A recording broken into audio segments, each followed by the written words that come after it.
Well, all right, welcome everybody. My name's Scott Cuthbert. I'm CEO of SAFEpedia, and with me today is Corrie Pitzer, CEO of SAFEmap International, and we are doing another one of the Deming's principles. And with that, I'll turn it over to Corrie to introduce our special guest for the day and talk about which principle we'll be discussing today in our podcast. Okay, excellent. Thanks, Scott. It's really very special for me to introduce Robin.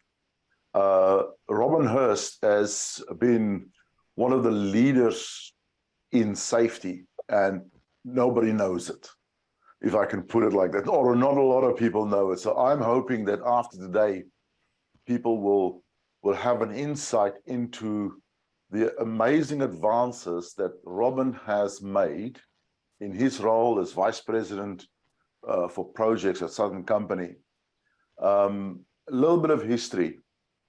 We started to work with Southern Company, SAFEmap that is, started to work with the Southern Company as a result of the engagement by Robin of us. Robin can tell you the story in a moment. I'm not exactly sure when this was way back, probably 2015, 2016, around about there, when Robin came to a leadership course. And since then, he has really taken this whole concept of deep safe to the next level in his organization. So long before people knew about HOP or safety differently or new view in safety, Robin was already actually doing it in a way that most people don't know. So I'm certainly going to enjoy this session. I would like to give as much time as possible to Robin to hear and talk about his story. But in order to just introduce Robin, and Robin, if you can then, after that, just give a little bit of background about or maybe now, Robin, if you could just give a background about your job and your situation at Southern Company. So starting from the beginning, because many people that watch this may not know or be familiar with Southern Company. We are an energy company across the U.S. We have capabilities in all 50 states. We do natural gas as well as electric generation. We have both wholesale and retail regulated utilities. We have approximately 9 million customers, capabilities to generate about 44 gigawatts of power, coming from fuel sources as varied as oil, natural gas, hydro, nuclear, wind, solar, battery energy storage. We provide basically clean, safe, affordable, reliable, and resilient energy to our customers across the U.S. My job at Southern Company, and you said Vice President of Projects, I'm actually in a new role as of the past year in Vice President of Project Services. In that role, my department actually provides services to the projects and construction organization now. Those are project controls, project management office, construction services, contract administration, startup, quality, as well as helping out with supplier diversity. So that's a really big mouthful about the support and engagement that comes through Robin's department. How many people in your arena, Robin? Employees, we have approximately 110 employees in my department. There are another approximately 120 employees in projects and construction. We also use contract services to the point of about another 200 to 250. So I'd say about 350. Okay, so that's Robin, and through his engagement with contractors, companies that support them, we're probably talking about thousands of people in the total arena. On an average year, we manage construction man hours in about the 10 million range, and we manage spend for Southern Company in about the $1.5 billion range. So huge impact, huge profile. And in this whole series about Deming, one of the principles of Deming is very pertinent to Robin's work. Those of you who've watched this before, you know that we take the principles of Deming and we redefine them in deep safety terms. So this particular principle is in the practice of awarding business on price alone. This is one of the key principles of Deming. And why did he say that? Because if you only look at one parameter, price, you can actually have a process where you select the wrong people. And contractors become stakeholders in your business, partners in your business. And so we've redefined this principle in terms of safety as create loyalty and trust between stakeholders. All organizations have, make use of contracting companies and business partner roles. And it is just the way of the future. It's attractive for all sides. We take our whole big projects, our jobs, and we transfer the risk of that to an organization that specializes in that. They know what they're doing. So the risk transfer goes to a higher level of competence. And at the same time, we reduce our overheads because we're now engaging these kind of stakeholders who know what they're doing. And in that situation, we're creating business partnerships. But it actually does create for complex relationships, which I'll talk about a little bit later. Yeah, thank you, Corrie, for that overview. So with that kind of introduction of the deep safe principle, Robin, can you describe all the stakeholders you have to deal with? Sure. So our group does major industrial construction for just about all of the projects for Southern Company minus nuclear and the transmission and substations themselves. The operating companies handle those. Southern Company is made up of 3 primary regulated utilities for electric generation. That is Alabama Power, Georgia Power, Mississippi Power. We have 4 natural gas entities, Nicor Gas, Chattanooga Gas, Virginia Gas, and Atlanta Gas Light. We do work for all of those. We also have a wholesale entity that builds and owns generation across America called Southern Power. So we are working with all of those entities. We also have a small group that does microgrids. They're one of the largest microgrid producers in the country by market share, and that's Power Secure. So we're working for all of those entities as a service company within Southern Company itself. Now, when you talk about stakeholders, though, you have to talk about broader than just inside of the company. And when I talk about those, I talk about there's a general public, because a lot of what we do impacts the areas around our plants that we're doing the work on. There are regulators that we have to interface with, from public service commissions, EPA, the local environmental entities within each of our state jurisdictions. So there are a lot of different stakeholders that we have to consider, and it only grows every day, it seems. Yeah, that's great. Thanks for that overview. That's a lot of moving parts to be managed on an ongoing basis. Can I add one thing? Yeah, absolutely. Absolutely. So when you talk about our projects, and I said we do most major industrial construction for Southern Company other than nuclear and the power delivery side of the house.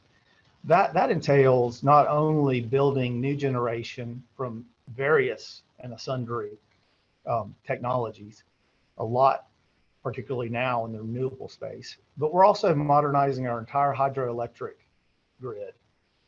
So all of our dam system across Alabama and Georgia right now, we're touching every single unit. That even gets into touching stakeholders like the historical societies across the states and across the counties that we serve. We're also doing things like environmental controls and remediation on our existing fleet. We just got into the business of building power delivery control centers. So that's almost like a super commercial building itself.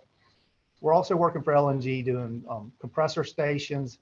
Working for Southern Gas doing compressor stations and LNG. So we're getting into new and more varied areas and in more areas across the country than we've been in the past as well. Corrie, the relationship between service providers and their clients is tarnished from time to time by demands for safe performance and poor measurement of it. So How does this impact these relationships? You can actually build through safety great relationships, but I think practically what happens often is that, like a person in Robin's situation, they have to make selections. They have to put bids out there and say to service providers, well, we got this project, give us your best proposal. And in terms of cost, in terms of capabilities, in terms of safety. And so how do you know in safety terms, especially in safety terms, that this service provider has got great capacity, is doing well, and will do well for you in safety terms? And everybody has a stake in being very good at their marketing. I know there's a lot of contracting companies out there. The competition is incredible. So they have the greatest marketing videos about how great they are in safety and what they do. So how do you know? How do you really know? Safety stats. We know the safety statistics, the accident rates that many organizations, and I know this may be a bit of a contentious statement, but everybody knows what I'm talking about. People fudge that information as best they can in order to look as good they can in terms of safety. So the safety stats we get from these organizations, may not tell us anything about their capabilities. And it's just not safety statistics is just not a valid measure of safety. The absence of a heart attack doesn't mean you're healthy, and that's the problem with it. But also the fudging of it. I know of a contracting company that I actually had as a client once. They would work two weeks on, 2 weeks off. The moment somebody has an accident, lost time injury, that person is taken off site. It's the start of their next 2 weeks off, so it doesn't get recorded. I've had some amazing examples of organizations. I know of organizations that actually were able to hide fatal accidents from the world. They were reporting fatal accidents in a different country. It is just tragic what sometimes happens, but you can't almost blame organizations because there's so much at stake for them. They have to get these contracts. They have to show the best foot forward. And if safety stats is the only way that you're going to be measured, that causes a lot of strained and tenuous relationships, and it causes what I call risk secrecy to a detrimental degree. So that's the problem with safety in the world that Robin is working in. Right. Yeah, I think we've all seen or heard of those stories before. So Robin, in your role, how do you deal with this and with your service providers? So let me start by saying that everybody's good at marketing, so don't take everything I say at face value. Challenge it, because I will tell you the deep past. When we go back in our history, go back 22 years ago, at Southern Company even, we considered the contractor's OSHA 300 log, which is a regulatory thing in the States for reporting to the government, as their business. Now, we wanted people with a low recordable incident rate. But when they had accidents, we weren't really even requiring them to show us their OSHA 300 log because that was between them and the government. We took the journey starting in 2001 to say, first, let's start recording this and watching how our contractors perform. We also started having what we called the Contractor Safety Forum. It started with about 40 entities in a local hotel here in Birmingham, across from our headquarters. And it was a small group of our core kind of partners where we really started talking about best practices around safety and really trying to share safety ideas to make the workplace more safe. I will tell you that now today, and we'll talk about that journey between there and here as we go through this, but I will tell you that today, the key things that we look at, do we look at EMR, which is an insurance rate for our contractors? Yes, we look at it. It's a lagging indicator. We hate it because it is a lagging indicator, but it does tell you something about what their score was in the past. Do we look at RIR? We do. Do we use that as a final judgment? No. We get to know our contractors. We really build a partnership with them. We go to their sites. We look at their processes and their actual safety culture. Are they open? Are they transparent?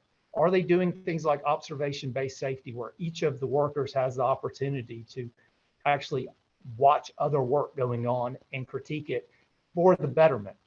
Are their employees open to that critique? Stop work authority. We'll talk about all these things in a moment.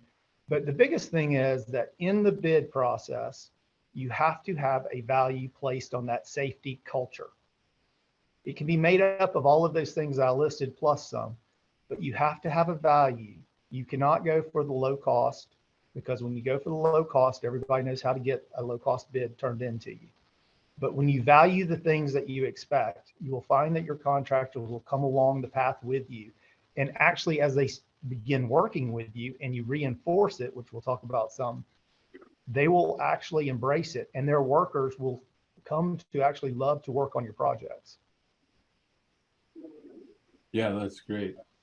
Love the idea of walking around on their site and observing how they behave and trying to understand their culture around safety. Corrie, you talked a little bit about risk secrecy earlier.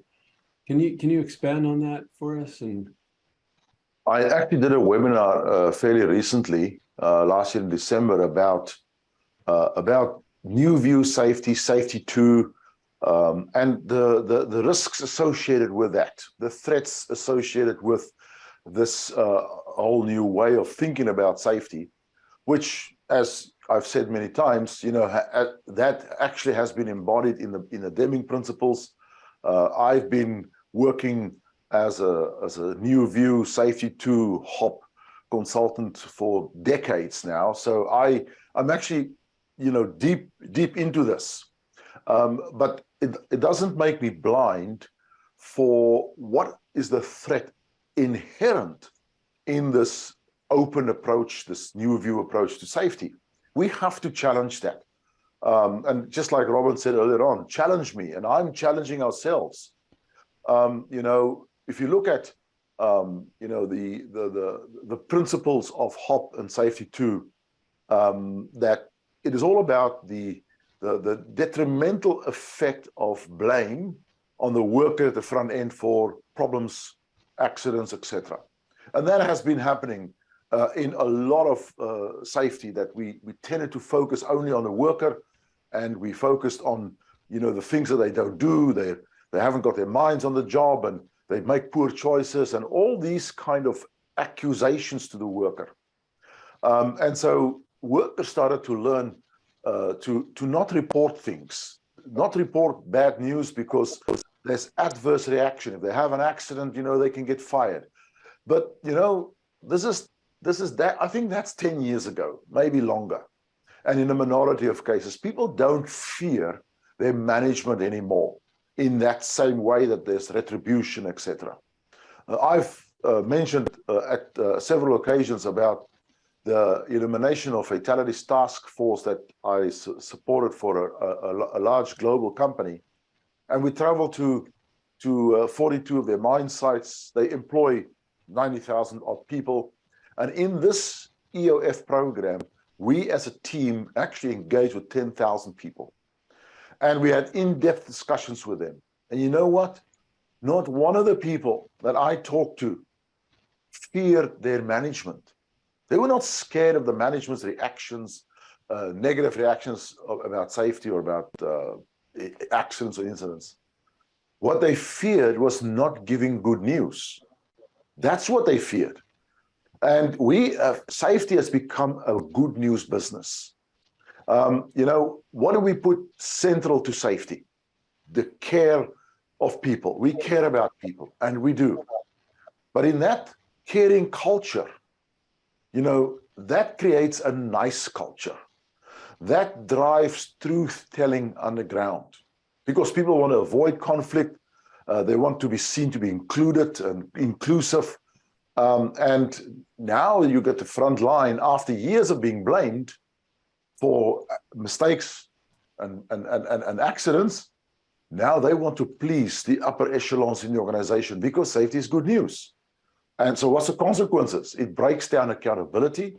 It really takes accountability away from the front line or from the people who should have that accountability. It creates crisis in organizations. We wait too long to report because we don't want to send bad news up. And when we actually too late, it becomes a crisis. I also think it clogs innovation and originality in the organization. It slows down decisions. People don't want to, there's this endless pursuit of consensus and inclusiveness. And that doesn't, bode well. So I think there's a lot of downside to the good news that safety is. And it creates a new kind of risk secrecy.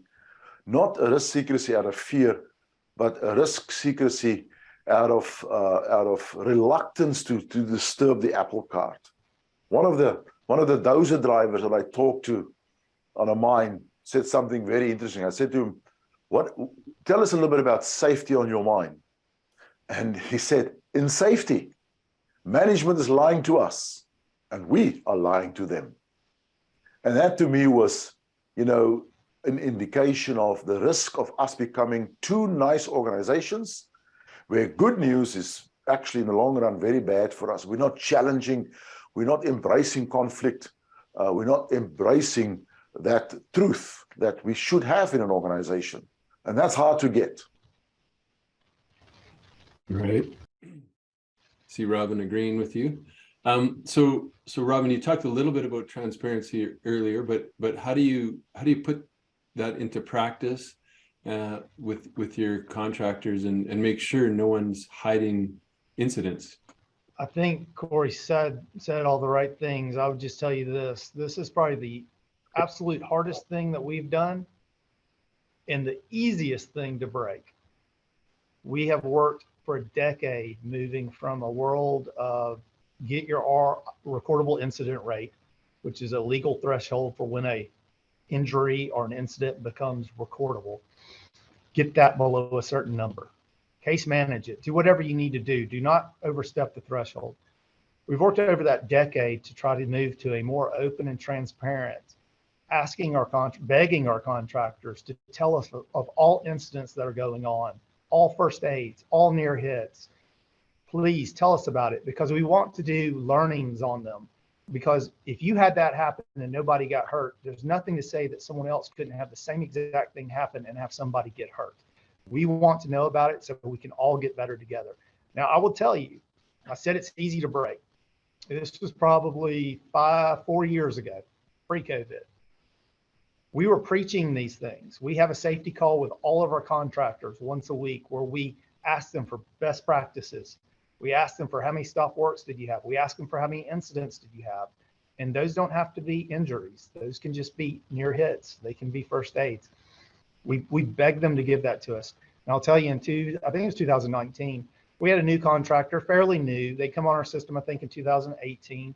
They were doing dismantlement for us because we were retiring assets just like we're building assets. When we retire them, we have to go out and tear them down. These are large structures. Typically large steel structures with boilers and turbines and other things in it. So it's a little bit of a risky business.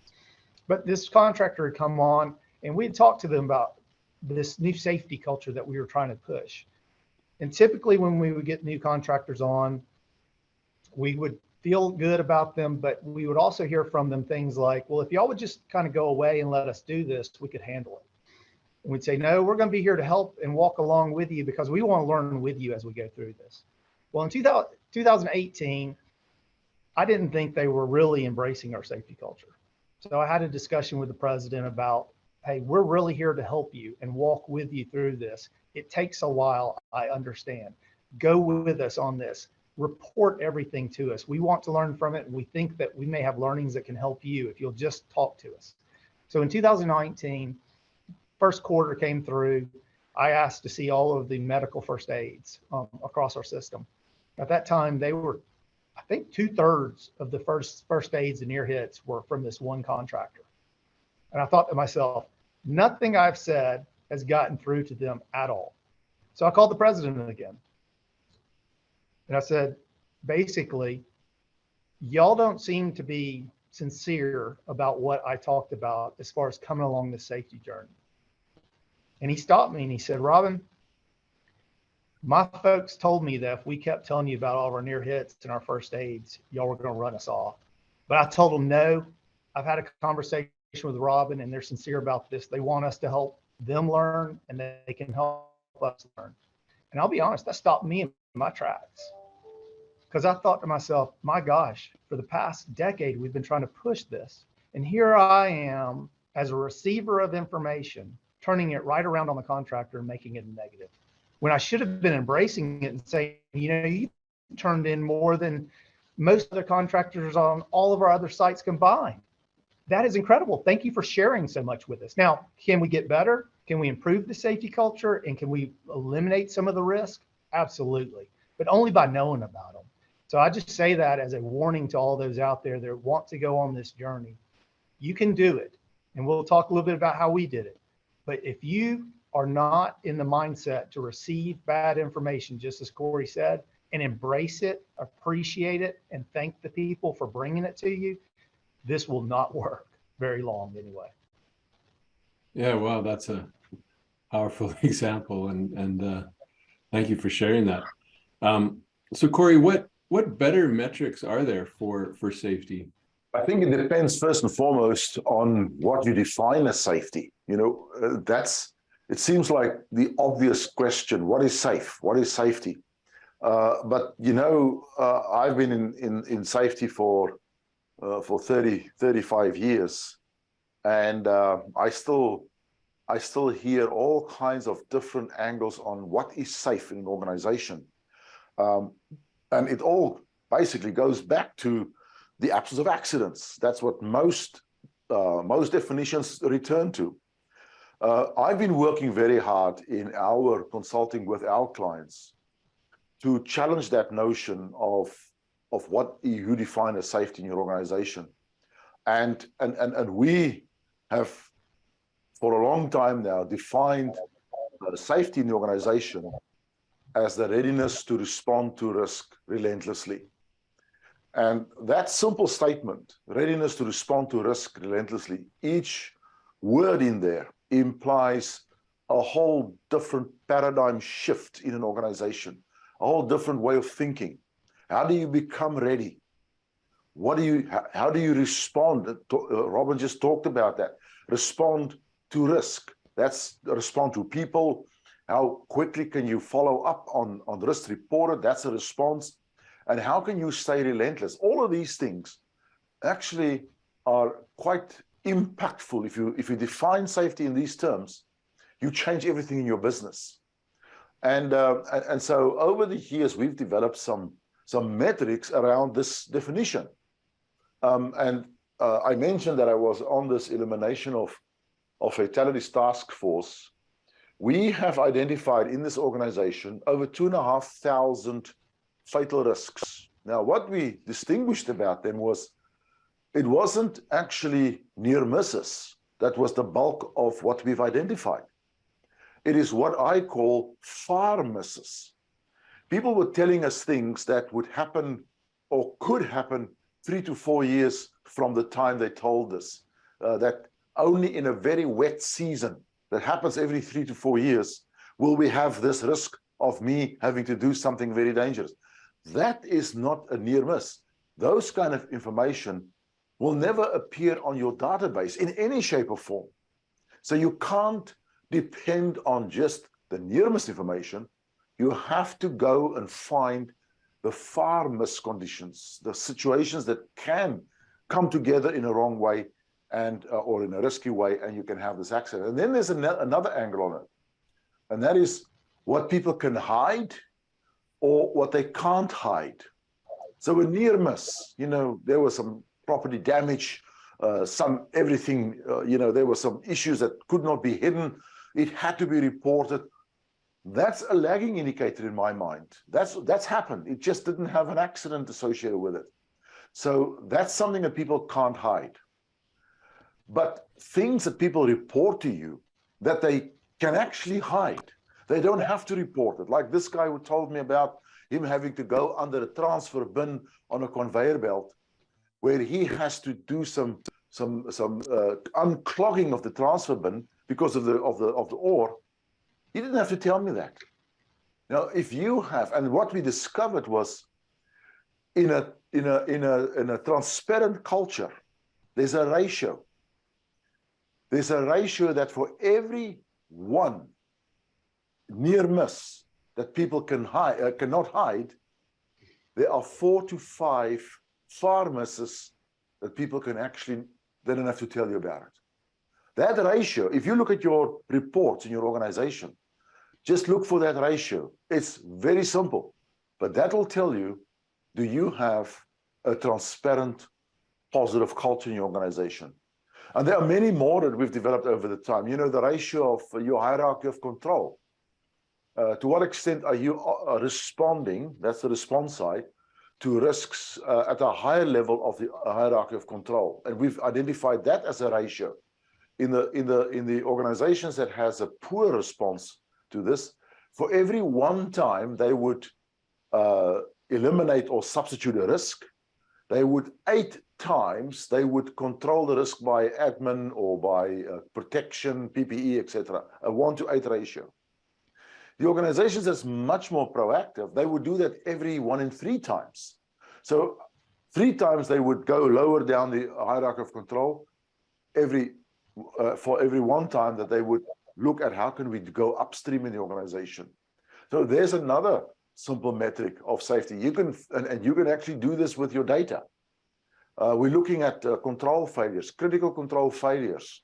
You know, the rate of failure that we've identified with a process. If it goes above a threshold, then things are starting to go wrong in the organization. You have potential for serious accidents. And then there's, you know, cultural metrics. You can actually, you know, just by engaging with people, you can actually do an assessment, like a field testing of the culture in the organization.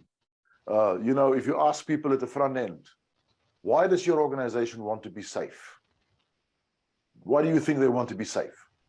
And if they say to you, well, they want to be safe because they have a customer to satisfy with information, or they have pressure from the head office, then you're at the low end of that maturity. If they say to you, well, our company, they want to be safe because they care about us, that puts you in a different, that's a cultural metric.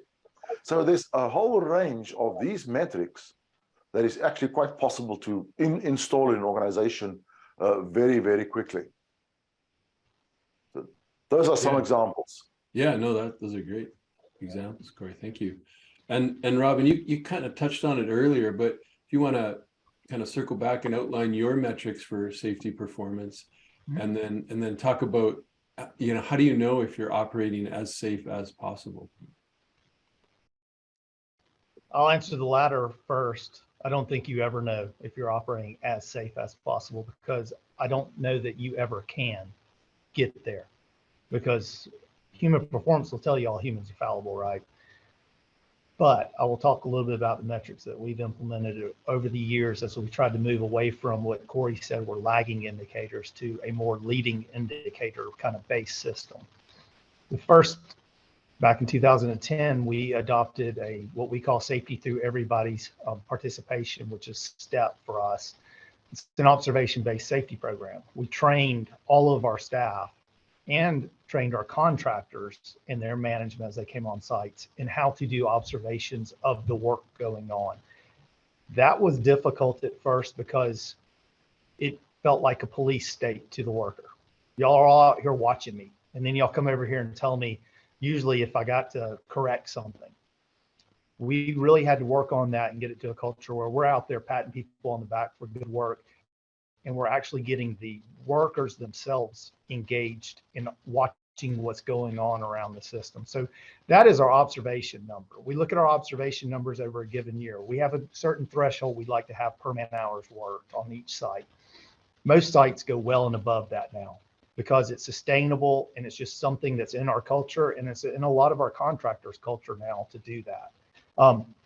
When you move beyond that, So it was 2016 when our CEO of Southern Company, Mr. Tom Fanning, realized that, to Corey's point, safety was not the mere absence of accidents, but we needed to be more resilient in what we were doing. And he did away with all of our safety metrics that were lagging, RIR, SEER, which is our serious injury incident rate.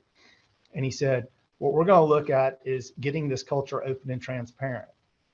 I wasn't sure that would really hold up at the end of the year, because immediately what I saw happen across our projects was we stopped being so focused on a case management basis, trying to keep a threshold from becoming a legally reported recordable, to actually trying to look at the big stuff. But when you do that, you know, the RIR and the SEER, hopefully not the SEER, but the RIR could tick up on you. And I thought, man, at the end of the year, they're just going to want to look back at that. So went to our safety department. And I said, we need to know if we're good or lucky. And they went out and researched it and came back with the potential for serious injury or fatality chart that we use today. And what that is every single month, all of our contractors, we beg them. Do we get them all? I'm sure we don't. Do we get a lot of them and a lot more now over the years? Yes. We beg them to give us every incident. To Corey's point, if you drop a load from 5 feet and you had all the barricades in place and nobody got hurt, that's still an incident. Let's look at it. And the whole point of PSIF, that's the acronym for it, is to look at the potential for injury. And so when we go out there and look at it, we ask ourselves, was there a control in place? Was the control adequately used? Or what did we have no control in place and we don't even have a control for that risk? I will tell you that in 2020, we had 535 PSIFs submitted to us across our system. Now, is that the right number? I don't know. Do you want that number to go down? Do you want it to go up? I don't know. More transparency, maybe it goes up. Better safety program, maybe it comes down. But that's not the point to get the number. The point is, out of those PSIFs, 5% were recordables, ended up in an injury that we would have known about in the past. 95% of them resulted in no injury, no first aid, or possibly a first aid, but not rising to the threshold of the government's rule around the regulation of a recordable. In the past, we wouldn't have learned from those. And in sheer numbers, that's 507 incidents that we got to learn from, as opposed to learning from 28 in that year. That's huge. Those are the gold nuggets that are out there if you can get your people on board with doing this. The next one was critical risk management. We realized that we need to focus on the big stuff, the things that really get people hurt. Things like fall from height, arc flash, mobile equipment, collision or loss of control, confined space, things like that. We identified 10 across our work and our operating units that we said, these are the big things. This is where people really get hurt. And we put in a place of critical risk management where we inspect what we expect. We have to do so many focused observations, and that's what they are. They're the same thing as our STEP, but they're in the critical risk arenas. But we require of those so that we can inspect what we expect to see if in those areas, do we have controls in place? Are we keeping the people out of those very dangerous situations? And last, behind me on the wall right here, you'll see something that is our stop work authority poster that's up right there. We have them at all of our sites. We have them on water trucks. Everybody in our company has a stop work authority card given to them. All of our contractors are given that stop work. All of the workers in the field have that card. And what that has done for us, and I will tell you this, we have a Southern Safety Trilateral that's made up of contractors, labor, as well as Southern Company management. When we come together, it was last year we were in a meeting talking about stop work and how it's really starting to become sustainable, because at first it wasn't. People were really shy about, hey, yeah, they say I can stop work on somebody else, but really, if I do that, I'm probably gonna be one of the first ones out of here, because I'm impacting the cost now. What we heard from our labor partners, especially, and our contractors, was this was the single biggest move in our safety culture they've ever seen, and they've never seen it move as quickly with a large company as Southern Company is. This past year, we had 414 stop works. Is that the right number? I don't know. Could we have more? Certainly. Could we have less? I guess. Out of those, we rank those as well for what was the likely outcome. We have a committee that meets and they look at it, because some of them may be, that really wouldn't have ended up in anything. But out of those, we've seen a trend over the past few years that 25% of them, we would say, likely would have had a serious injury or possibly even a fatality. Those are the metrics that we look at on a monthly basis. I want to see stop works coming in. We talk about the stop works on a weekly basis with all of our contractors so that they can learn from what didn't happen. So that's the important things if you think about it. Corrie said it, lagging indicators are kind of the scoreboard at the end of the year, but they're not going to tell you how you're blocking and tackling on the field and how you're really performing to get the score you need and to keep the people safe.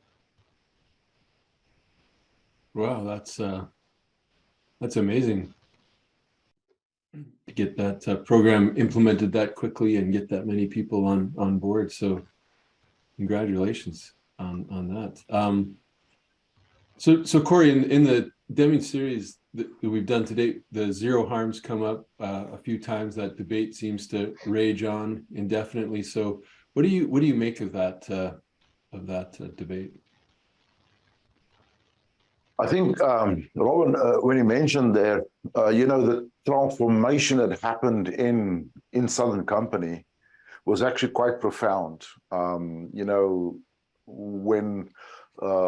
we did the safety culture analysis at Southern Company in 2016, 2017, we identified through that the negative perceptions that people had about the target zero in Southern Company, which was, for decades the mantra in Southern Company, and what was it resulting in was a reluctance to report. The risk secrecy was very acute in the organization, and to the credit of Southern Company and the CEO.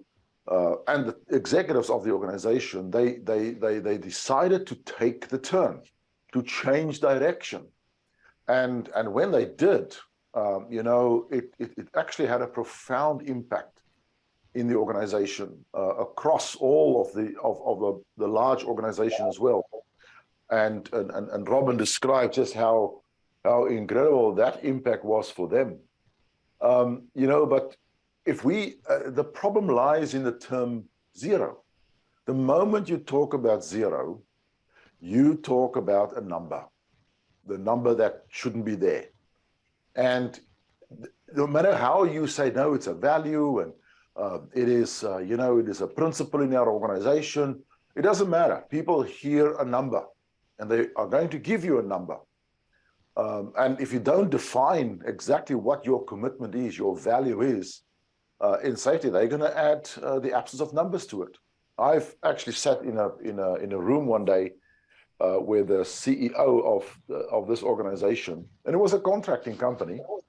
That was the CEO came in, and they talked about his vision, talked about the demands on the organization on safety, and he looked up and he was quite sincere, and he said, who doesn't believe in zero? Who doesn't believe that we will achieve zero? Put up your hand. And nobody put their hand up. And he looked at them and he says, if you don't believe in zero, you will not work for my company. Imagine the detrimental impact that had on that organization in terms of, the effects of it.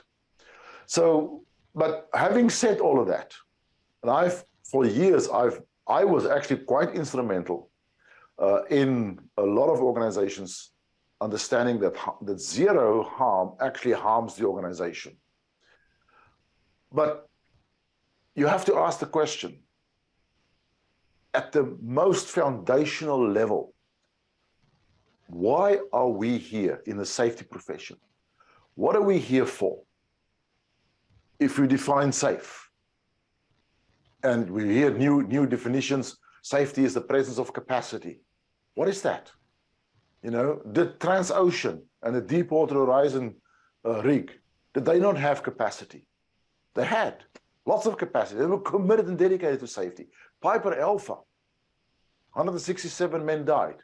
They won a safety competition with their dedication to safety 6 months before. But what were they winning? I mean, Transocean, you remember the story that that BP was on the oil rig that night when the accident happened to reward them for having achieved 7 years without an injury. So they had capacity, but what were they doing? They won competitions on the small stuff, on zero incidents, zero scratches. That's what I've heard. That's not what zero really should be about. But we cannot move away from the absence of fatalities in an organization. That has to be, no matter what, that has to be our vision, our dream, our goal. I cannot see any organization that says, well, we might have to accept fatal accidents. It's part of the business. There's no body that can think like that. And yet, if we look at this rage against zero, that's the implication that I get. You know, we are saying to people, if you can't, zero is not possible. So that includes fatal accidents, and I can't accept that. I really can't. So I have no qualms with the strive for perfection that says we are not wanting to kill anybody in our business. We don't want to seriously injure anybody in our business. And so if people say to me, zero fatalities is our goal, I have to accept that and say that is a moral statement. And you know, I've used this quote before, that zero fatalities, zero harm is like the stars are for the mariners on the sea in the old days. They knew they're not going to reach those stars, but they used the stars to chart their course with them. Now, to me, that's a great analogy in the sense of, in our pursuit of perfection, of wanting to kill nobody in our business, well, maybe we'll never reach that, but we plan our safety with that vision, with that dream in mind. So, you know, it's a tricky concept. It is so difficult because just like that, it falls over in an organization and it starts to kill the business in a different way. It starts to kill information, and transparency in the organization gets lost. So very difficult one.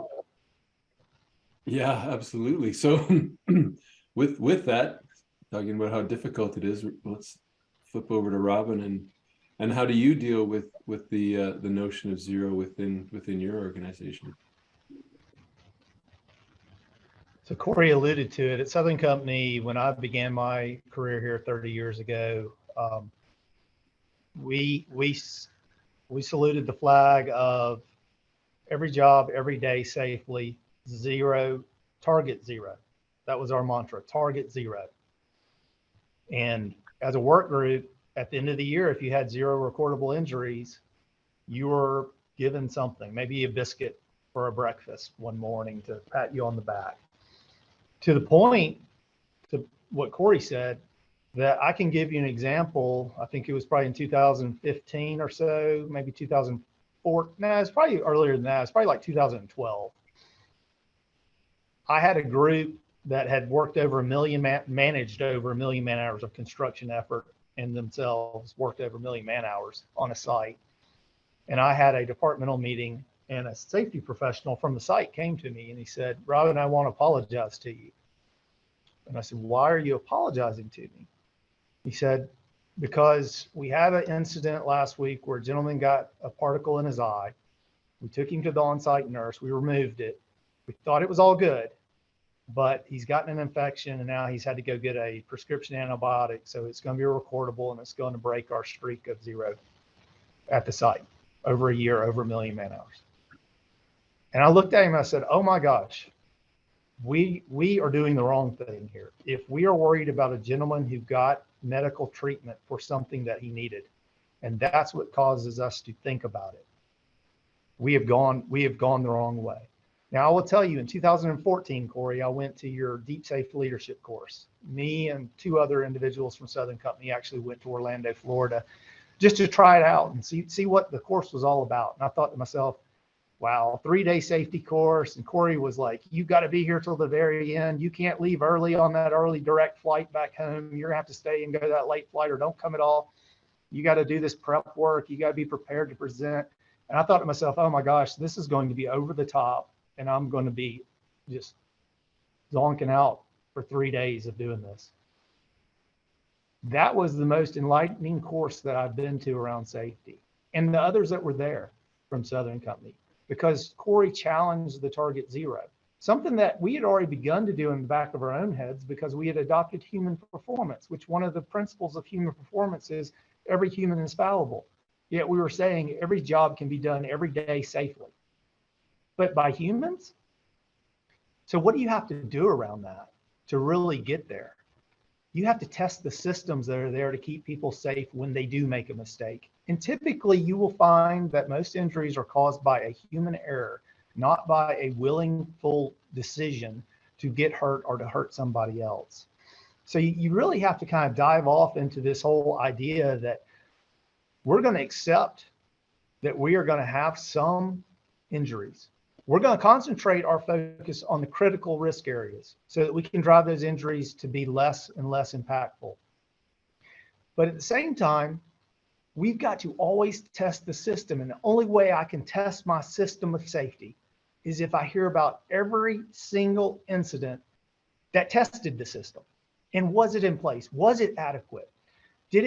Was that the reason that we were good, or did we just get lucky and our system has a hole in it and the net needs to be stiffened up a little bit?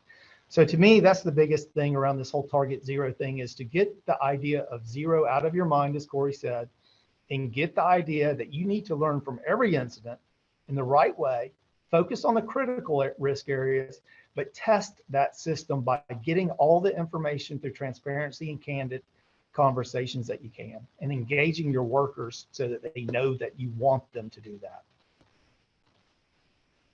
Yeah, that's great. And Corrie, we've been, I think, talking around safety culture a lot today.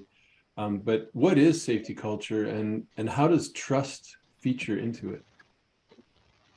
You know, sometimes I wonder if trust and safety culture is not exactly the same thing. You know, it is, at least trust is extremely central in culture. But, you know, trust is like this, what is beauty? You know, it is in the eye of the beholder. No one knows what you need to do to gain trust, you know. It is what people see of you, how they experience you, and how they trust you in the end. And so I hear a lot about, you know, all kinds of books being written about trust and care and all the stuff that goes into these words, but what do they actually mean? And it's something that, you know, I've been struggling to define for many years. It made me think back one day, many years ago. I was living in Australia still. And we were awarded a contract to conduct a safety culture analysis of the mining industry in Australia. It was that's what really would put SAFEmap on the map, so to speak. It was 42 mines in Australia participated in the safety culture analysis, like our Prisma model. And we've done some amazing analysis of that. So for instance, we looked at you know, what approach do the management follow in safety? We gave them a little questionnaire, and it was basically measuring how autocratic are they, and how participative are they, how analytical are they in their approach, you know, scientific, or how inspirational are they in their approach to safety. And then we correlated that data with the 42 mines in terms of the strength of culture, which was the most positive mines. in terms of perceptions of employees. What came out was actually quite surprising. The participative approach mines, they had the highest positive scores, but very close to them were the autocratic mining companies, the autocratic managements, who were really tough on their employees, and really, you do as I say, and it was actually surprising. In fact, the mine that had the most positive responses of all the 42 mines also had the most autocratic score in the management. Now that to me was like, what is going on here? And it told me one thing. It is about consistency. People in those mines, they trusted their managers, even though they're autocratic, but they trusted them because they knew what they're going to expect from them tomorrow, the next month, and the next year. They will be consistent. So for me, a critical aspect of trust, and I don't think this is really well recognized, is about how consistent you are in your decision making. Just that. Your decision making can be bad, but if it's consistently bad, people know it's going to be bad. It's almost like driving trust up in that situation. I'm not propagating that, but that's what it is to me. Is like safety culture in the end is about consistency, and it's about how connected are we with our systems, with our people in the organization. So to me, that's the final, very simplistic approach to it, but it tells me a lot. And so, Robin, again, you've talked a little bit about this, I think, so far, but do you think you have a sound safety culture? And then how do you measure that? How do you know? So I feel like we have come a long way in our safety culture. I feel like it's sound, but I know it can get better.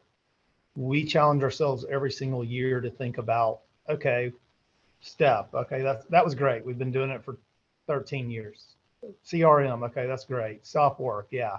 PSIP. What's the next thing that we can throw in there? Because one of the things that you find around the safety culture is you have to reinvigorate the entire team from time to time, or it becomes complacent and just gets into kind of rote behavior.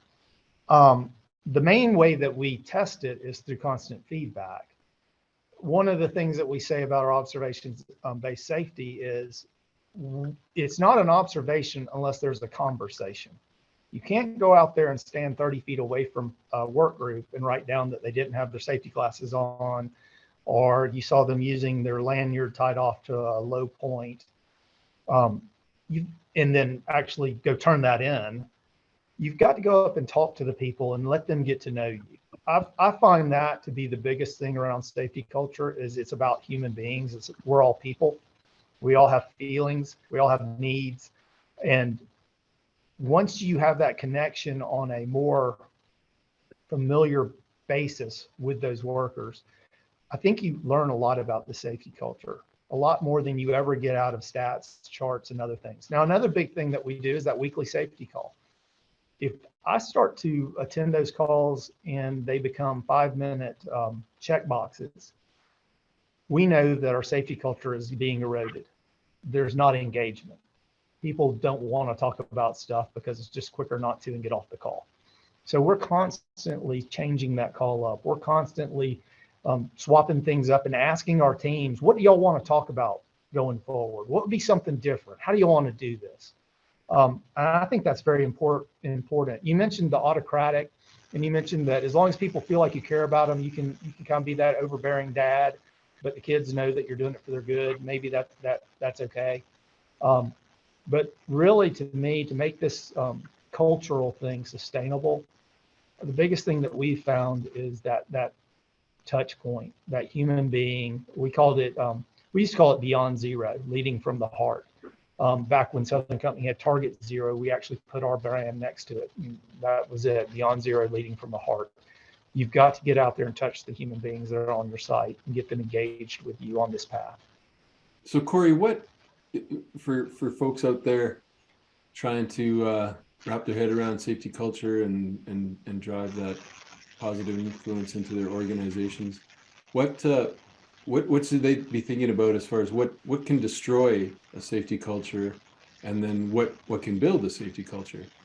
First of all, what can destroy safety culture is, in my mind, is when we approach safety as a business outcome, as an entity, something we have to do.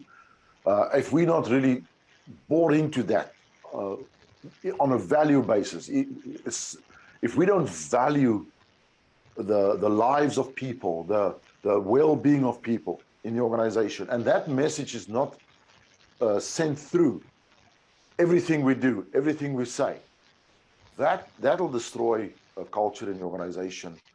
People are there then for a paycheck. They are there to get the job done and get out, and there's no cohesion in that organization, and as such, it will destroy the long-term sustainability of the organization. The organizations that are building that, they are the organizations that are really espousing that central message. We value our employees. I hear a lot of people say, the workers are our greatest asset. To me, that's a derogatory statement, to regard them as an asset. Workers, employees are the organization. And if we don't have that shift in thinking, we will treat them as assets. We will treat them as commodities to make the job happen. And then that's all we're interested in.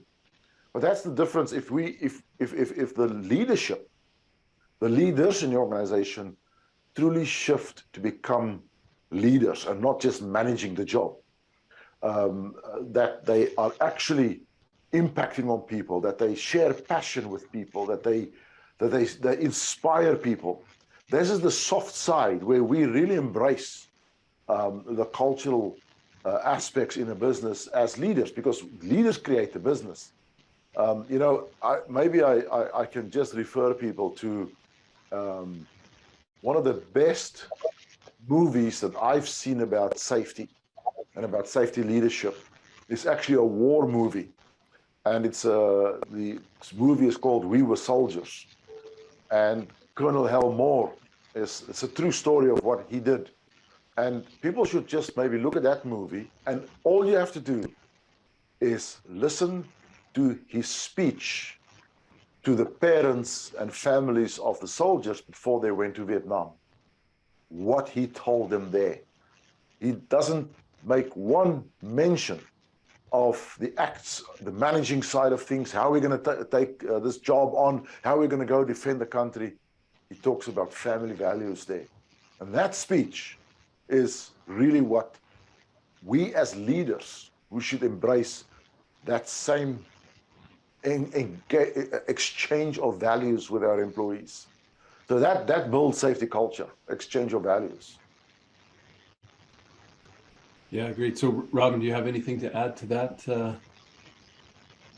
I think Corrie said it well. I'll just add this. There's a famous quote out there from President Theodore Roosevelt that nobody cares how much you know until they know how much you care. And I think to Corrie's point, back in the day when we had Target Zero, but we were embracing human performance policies and guidelines, in my own mind, I couldn't really reconcile the two. And the only thing I could do to make myself salute both ideologies was to think that the gap between them has to be managed by good leadership, strong leadership that can actually bring that chasm together. Yeah, great. So people are listening in today. They're getting some new insights into how to improve their safety culture. So Corrie, how do they go about measuring it to maybe understand where they're at and where they need to get to? This is really what we do fundamentally as an organization, as a consulting company. We specialize in the field of safety culture and the measurement of it. And we have, and maybe, Scott, we can put some links at the end of this where people can actually go and have a look at this methodology at the approach of measuring safety culture. And maybe to just say one thing, if you measure culture by a questionnaire where you use a Likert scale, like an opinion survey, you know, many and most culture surveys are organized like this. You agree, disagree, and you have a scale. That is garbage. You cannot measure what goes on in the human mind, in their forefront of thinking, in their intuitive thinking, by giving them a questionnaire where they sit back and analyze the questionnaire and they tell you what you want to know. You have to have a methodology that actually measures the intuitive response. And this is what our methodology is about. You do not get time to think about the response. Even on the web surveys that we do, there's a timer that runs out, there's simple statements, and people have to respond very quickly. Now you're measuring the intuitive response, because that's what's affecting people when they're out there in the workplace. They're not thinking about their supervisor. How committed is your supervisor to safety on a 5-point scale? No one lives like that. It is an intuitive response, and that may affect behavior. So it is the methodology of metrics that's more important than the metrics. But we do measure, in our model, we measure the psychological readiness or safety. We measure things like risk propensity. What drives risk-taking behavior? Team, you know, in my team, in the job, in work pressures, we actually measure those things. And we also measure how well is safety integrated into the organization, into the operational processes. If you add safety on to the business, it's the systems that we follow is safety systems. And now we do the real work, now we do safety. That is not integration. I've seen many organizations do, you know, safety shares. It's a common thing these days. Start of every meeting. Okay, let's do a safety share. And somebody talks about something they've seen in a car park, or almost like mundane stuff like that. And then once they're finished with that, they start talking about the real work. And I said to an organization one day, you should abandon these safety shares, because you should talk about safety every part of the meeting, you know, in every aspect of the meeting. It's integrated. So those are the kind of things. The other thing we also measure is alignment. How closely coupled is the various levels in your organization? Because you get subcultures. You get a culture at the management level, you get a culture at the middle management, supervisors, at the workforce. In different departments, you get different cultures. The successful organizations is the organization that is really aligned the same cultural maturity and strength across the organization. But this is a whole different topic, you know, the measurement of culture, but we can give you some links there. Yeah, great. We'll definitely share those links out with folks to connect with your methodology and insights. And Robin, I mean, definitely an inspiring story, the progress that you made at Southern Company. So, you know, people, again, listening today can, you know, maybe want to compare themselves or understand where they're at in their journey. So can you describe the characteristics, you know, of your safety culture and your leadership style? So I think that the biggest change in what we've seen come out of our journey, and we're still on it, has been a openness to share, a candidness, a transparent organization where everyone fully is engaged and bought into the idea that there is no bad news, there's only opportunities to learn. And that has been the biggest thing about our culture. Now, as far as leadership style, try to do the same thing. All the Southern Company leaders try to do that. We try to be open with our workforce. We try to do those things, but we're humans. And so, like I mentioned, it's very easy to erode this. You know, it's like that old trust bucket. You know, it takes a lot of acts to get that trust bucket built up. It only takes one to dump it all out. So that's the biggest thing that I tell you about our where we are now. And we're not there. We're not perfect. We have our, you know, our failings, but I think we're much further along that way and much more sustainable around where we're going than we've ever been. Yeah, that's great. Thank you. So Corrie, how do we change culture if people are listening, they're recognizing that they're not quite there yet? How do they go about changing it? And what are those steps, if any, they can take? We have a very specific structured process in changing culture. And it's something that we've developed over many years. So I don't think you'll find our process in a textbook.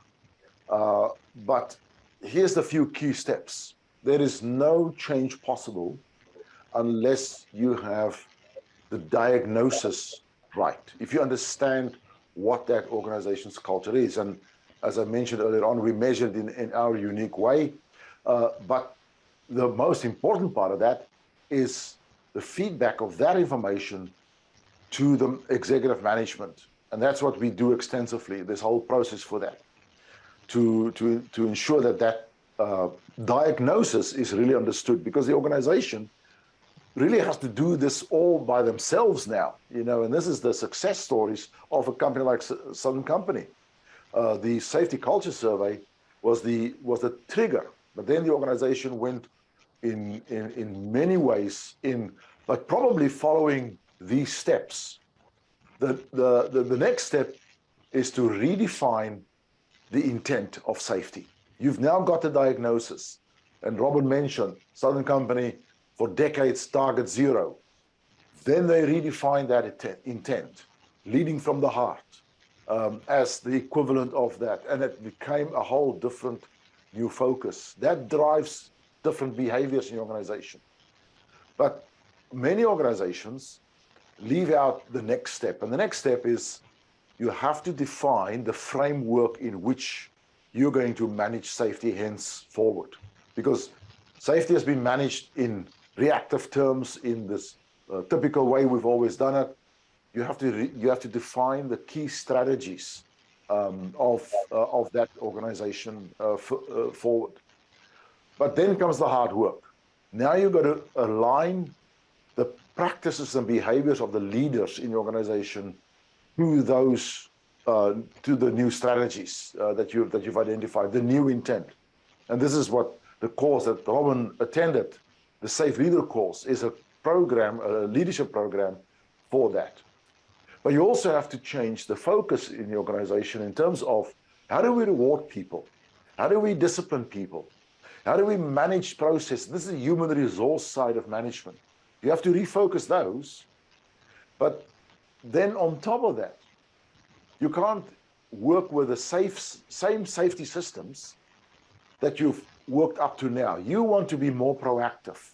You want to be more dynamic. You now want to focus more on the critical risks in the organization. You have to re-engineer your actual risk systems.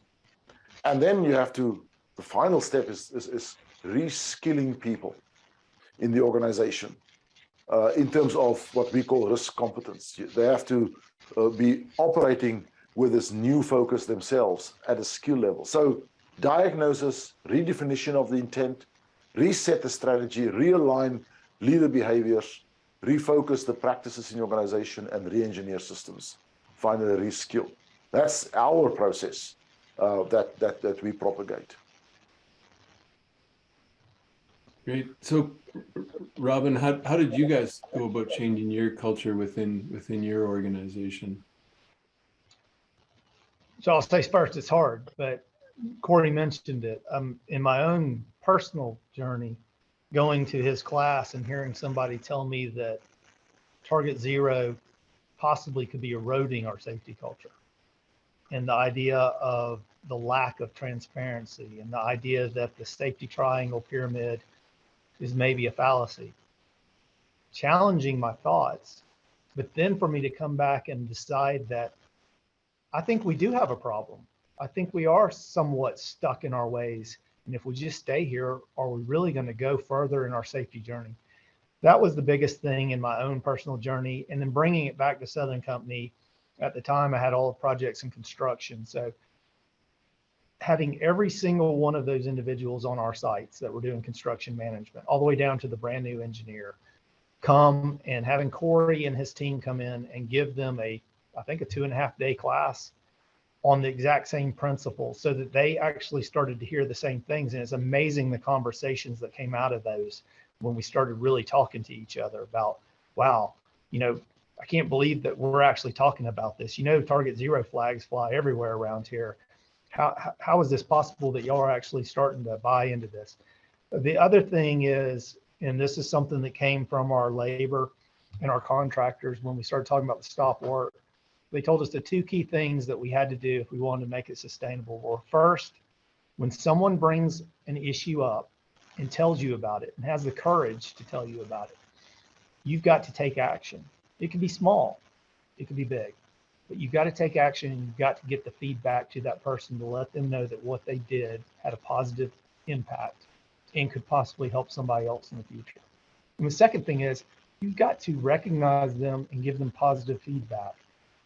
We do that on every stop work on our sites right now. We do it in job safety briefings the next day, where we go back and say, hey, we have stop work out of here. So-and-so gave it, great one. Here's what we've learned from it. Here's what we're doing differently. But they need to see that and feel like it's not just lip service. Because if it's just lip service and you really don't want to change, and that's the biggest thing you as leadership have to agree to, is that we need to change. They're going to see through it pretty quick, and it's going to die on the vine. It will not be sustainable. To get every brain and the two eyes that are attached to it on every person at your site bought into this is so powerful when you really start to think about what they're seeing and what they're able to now be empowered to stop and to bring the positive learnings back to you. It's just incredible. And I hope everybody will listen to this and think this is a journey I want to take, but you have to decide that.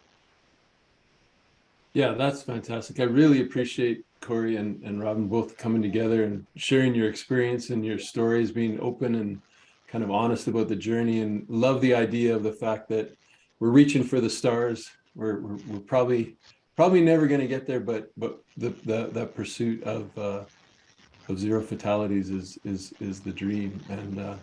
And it sounds like, Corrie, we should spin up another one of your workshops. And yeah, there's a whole different discussion there. Yeah, so if you listened in today, if you watched today, and you're interested in going on this journey, starting this journey with Corrie, let us know, and we'll keep you informed as to when we'll do another one of Corrie's workshops. So little. But before we go, I want to give Robin a lot of credit for what he's done. He was inside an organization, a lone island, starting to make huge changes in the organization, and the courage, the dare to differ, practice that he showed there was amazing. He is, and his whole team, they are actually leaders in safety, and no one knows it.